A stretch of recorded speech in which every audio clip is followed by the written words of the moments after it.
I'm Meredith Blackwell. I'm here at the International Mycological Congress in number 12 in Maastricht in the Netherlands. And I'm going to interview two people who are going to introduce themselves. First, you. Hi, I'm Esther Garcia. I work at Hertfordshire University, and I also work in the Mycolab group. Okay, and? My name is Alessandra. I also work at Hertfordshire University, and we are teams in the Mycolab group. Okay, and where do you come from originally? Well, I come originally from Spain, as maybe you can notice from my accent. I did my PhD there, but after I traveled a little bit.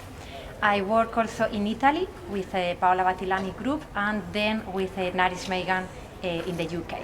And finally, I'm trying to create our own group. Okay, and how's that? I am originally from Brazil, and Where in Brazil? It's a big country. The south of Brazil, Santa Catarina State. Mm-hmm. And I decided to do my PhD with Professor Naresh Megan a long time ago. And then I moved to UK, where I met Esther at Cranfield University.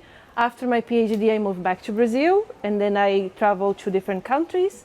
And this year, I returned to UK to work with Esther in the Mycology group. Okay, so if you start back earlier, where you were born, and did you grow up knowing about fungi, and did you have families that were interested in mushrooms or fungi of any sort? At least from my side, no. The only relation that my family have with fungi is consume them.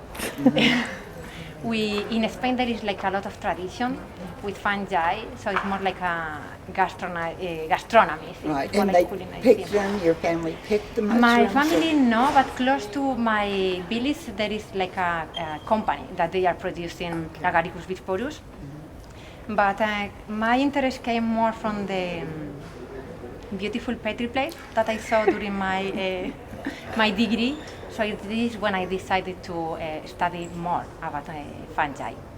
Mm-hmm. Okay, and in my case, I came from a family of farmers, so I was always interested in something related to agriculture or biology. So when I went to do my first degree in food science, I started getting really interested in microbiology. And then I asked to do an internship in the lab that they were working with fungi. And it was, as Esther mentioned, and when you start seeing the beautiful plates of filamentous fungi, I fell in love, and then I decided to stay in this area. So was it a kind of a plant pathology emphasis, or? Food science emphasis, and then during my PhD, I focused more on applied mycology, working with biocontrol, and mycotoxigenic fungi. Okay, and you too? Yes, me was the same. I work in the lab because of I like the fungi, but the group that I did the PhD, they were working with mycotoxins. So I realized that it's a real problem in the world. So I trying to learn how we can tackle and mitigate the contaminants of foods of this kind of secondary metabolite. Yeah. Well, this is then how you know Rob Sampson, through the food.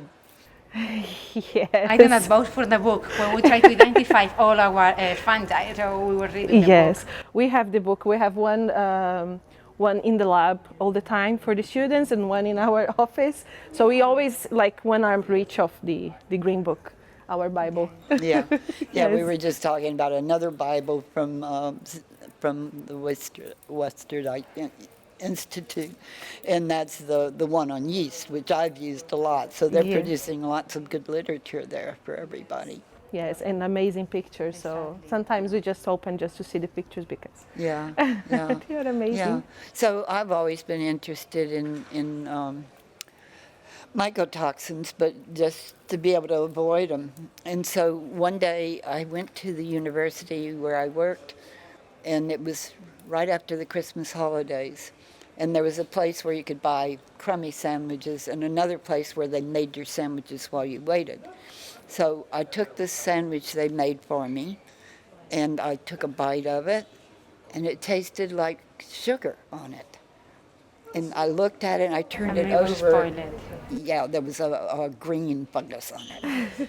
And so does that mean I had mycotoxin for lunch? Well, Perhaps yes, perhaps not, because not all the species are able to produce toxin. And I think that mycotoxin is really interesting because it's a secondary metabolite. So the fungus doesn't need to produce this toxin for grow or for growing or for produce spores. In fact, there is some strains in the same species that they lack genes, so they cannot produce mycotoxin. This is one of the strategies that Alessandra used in the past for biocontrols. Yes, try to select a strain that is the same species but lacks all these genes, so it's going to overgrow the mycotoxigenic in the field to try to avoid production of mycotoxin. Yeah, I've heard of that Yes. technique. Yeah, interesting. But for another side is this. The fact that you have the fungus doesn't indicate that you have toxin, but the fact that you don't have the fungus doesn't mean that the toxin is not there, because they don't change the appearance of the color of the food. So it's a silent threat that maybe we are being exposed and we are not aware that this is happening. Well, this was a chartreuse green. Yes, so I will recommend don't eat. Better to avoid. Better to avoid, because maybe it's a real indication, no? Like, be careful. Okay, so that brings up another question. I've been looking for someone to answer this. Okay, so it tasted very sweet to me, and I have heard that people sometimes in parts of the world eat peanuts that are full of fungus and mycotoxin because they taste better. Do you know if this would be the same kind of thing? Would the mycotoxins make them taste sweet? To be honest, is that we intentionally or by research we never test any contaminated products, so we are not sure if it's changing the No, taste. but I mean I've heard that this happens in parts of Africa. Well, but not for the taste, but we agree that unfortunately the level of exposure of aflatoxins through peanut in Africa is really big. Gosh. In fact, they are potentially contaminated with mycotoxin, especially aflatoxin B1, that is the most toxic one, that is associated with the development of hepatocellular carcinoma, but also it's like a high nutritious product. So there is evidence that some nutritional bars that are being produced for malnourished children, they are trying to cover the nutritional needs with the peanuts, but at the same time, they are being poisoned with the toxin. Oh, gosh. So this is true. Yeah, is there education projects that would... We are aware that there is a lot of groups that are trying to go there and give some training and so on and make awareness of what is happening. But the real thing is like there is some context that you have the opportunity to choose what do you want to eat. But when you don't have a lot of resources, maybe you are thinking, okay, this is something chronic that is going to affect in a long time. But now, in the immediate present, I really need this food. So how many aflatoxins are there? Are there lots of different aflatoxin, B1, B2, B1, B2, A? Are there A's, aflatoxin Yes, A's? there are several analogs, but the most toxic is aflatoxin B1, that usually is the one that is classified as carcinogenic. Yes, and the others are just a small change in the molecule that we have fun telling the students. So can one fungus produce lots of different aflatoxins? Or Well, not usually? for example, Aspergillus section flavi, Aspergillus flavus can produce a couple of aflatoxins. Aspergillus parasiticus, that is like, let's say, like the cousin of Aspergillus flavus, is able to produce 4. But as we mentioned before, it's not needed for growth, so there is some species that can produce different toxins, and the same toxin can be produced from different species. So there is a lot of work that we need to do. Yeah, and I think there's some horizontal gene transfer with toxins in some of the fungi. Very unrelated fungi might have some of these. To be honest, from my knowledge, we can find this a lot in bacteria. Okay. With fungi, we attended a nice conference today, and they were discussing that maybe there is horizontal transfer genes between Fusarium and Alternaria. Thank you, Alessandra. So it's really good to come here because we are learning. But I'm not aware that this problem is so big that happens with bacteria. Yes. But why not? It could Perhaps we are lacking more investigation to see if this can happen or not. But so far we don't have much evidence on this. Well, I've been sitting here all day and I've missed your nice conference on mycotoxins, so you have to fill me in, and I'm asking probably really dumb questions. On So Thursday, we have one session that is focused on the invisible threat of Yes. mycotoxins. Okay, well, I might be able to go to that on Thursday. But Yeah. so since I'm asking all these questions and don't know what I'm talking about, why don't you fill me in on something you might want to talk about mycotoxins? Something the world should know or other scientists should know? Well, I think that sometimes we are, when we want to tackle mycotoxins problem, is this: we are thinking in production, we are thinking in industry level. But I believe that sometimes we are forgiving the consumer, because we did like a small survey with a student trying to ask if the population is aware of what's happened, what kind of contaminants can be in food. So most of the people is telling some a specific virus or bacteria, and then the main problem could be like a diarrhea.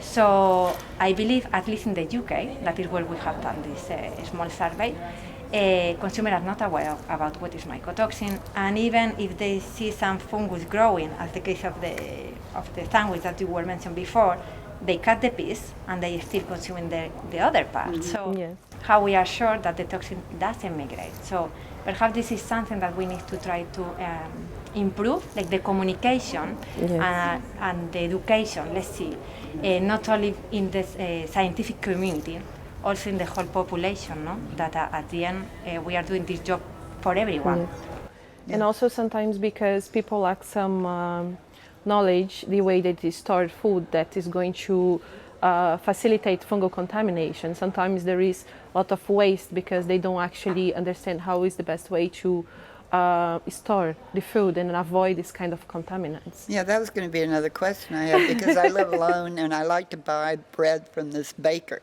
He makes the most beautiful loaves of bread, and I can't eat it all in one day.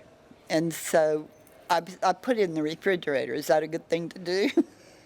Well, cold storage slow the growth, but don't kill the.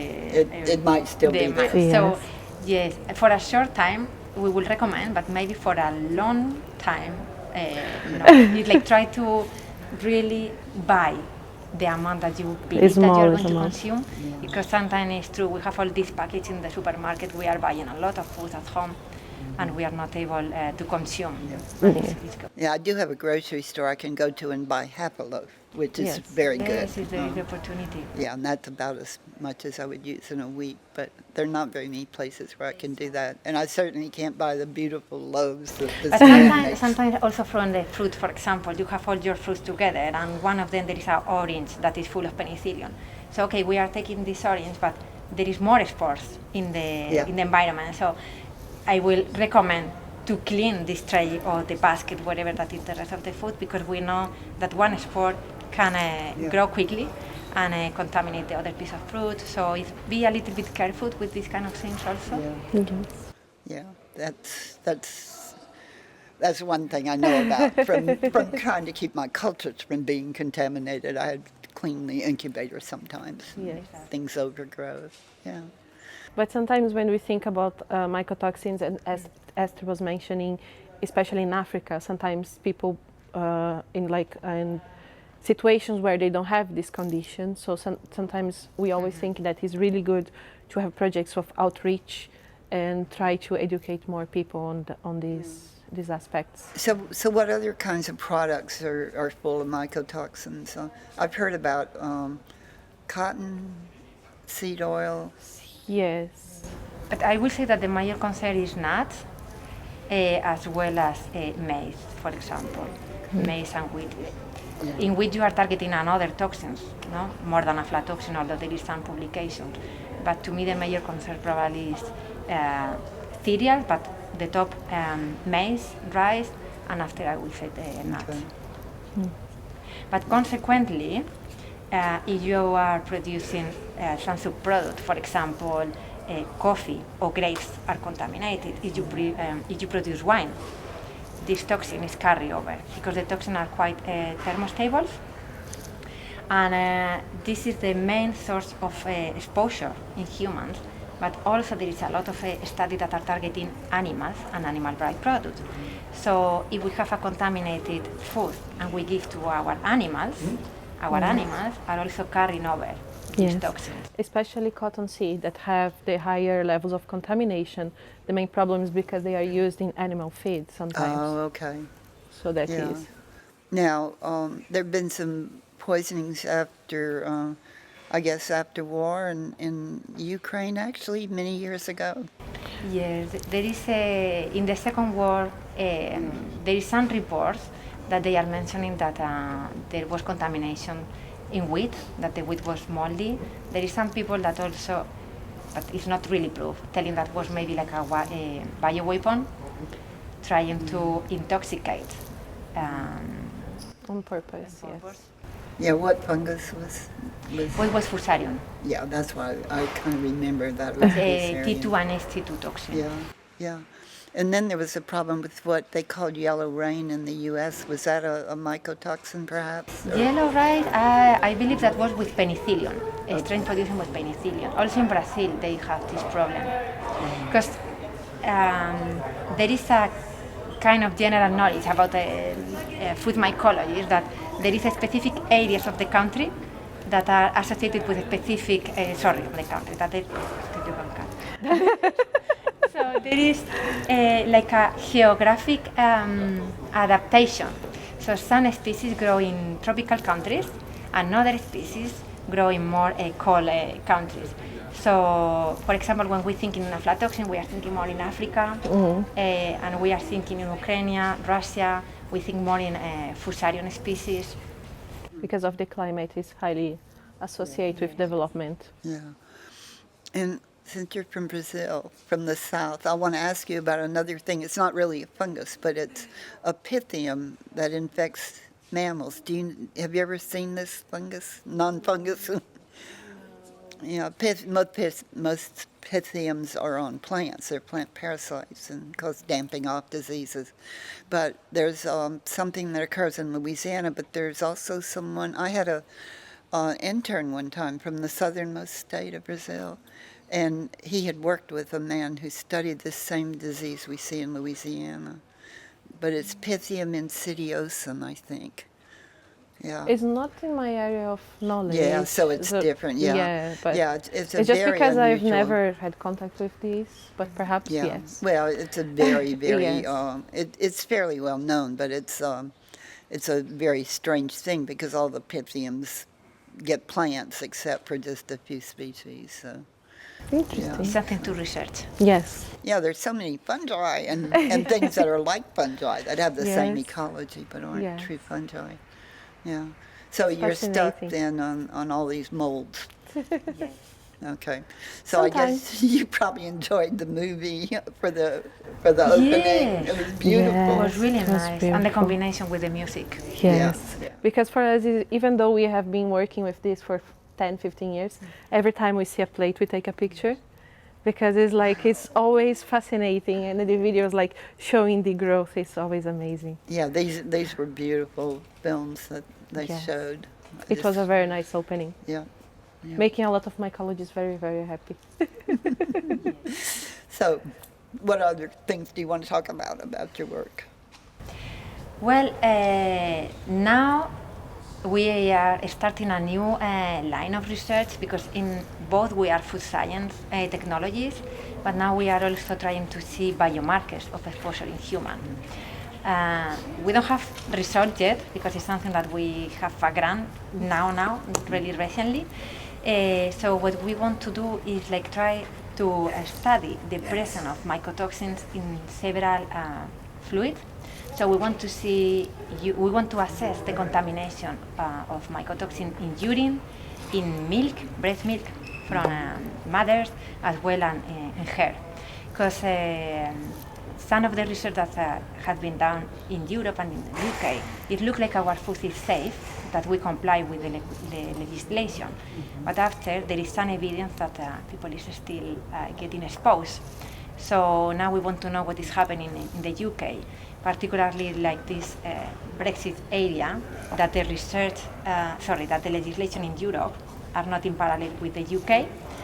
So the legal limit in food are not the same, because now they are independently. So we want to know how this can impact and how we are being exposed as consumers. Yes.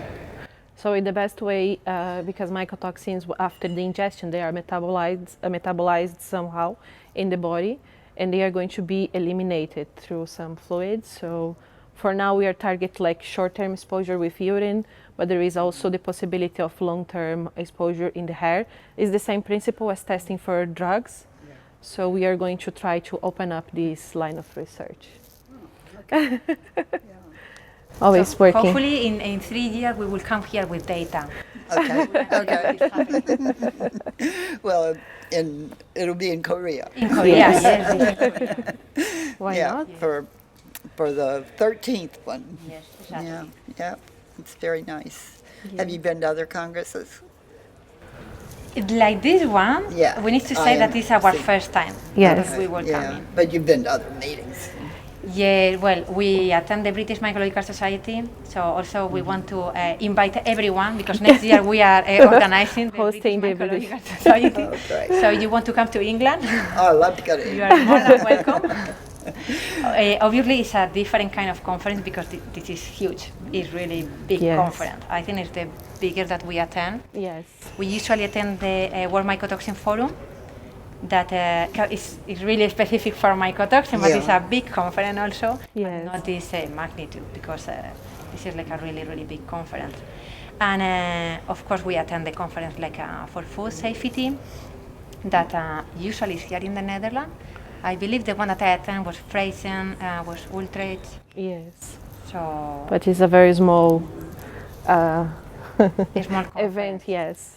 Only for food mycologists, so it restricts a bit more. Yeah, the only food mycologist I've known besides Rob Sampson, I think, is John Pitt. Do you know? that? Yes. Yeah, we interviewed him a couple years ago, and we were so glad to have that.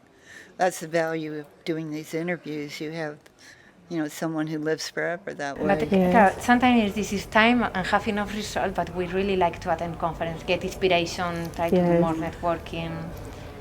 So Yeah. because Meet it's- people. Yes, meet people. Yeah. Have a little bit of fun.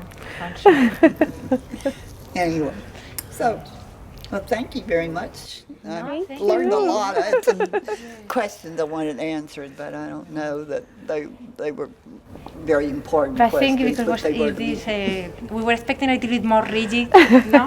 So it was like a nice conversation. Yeah. Hopefully you're going to cut a lot. But need a good thing. No, it won't. So anyway, but thanks. Thank you very much. Very much.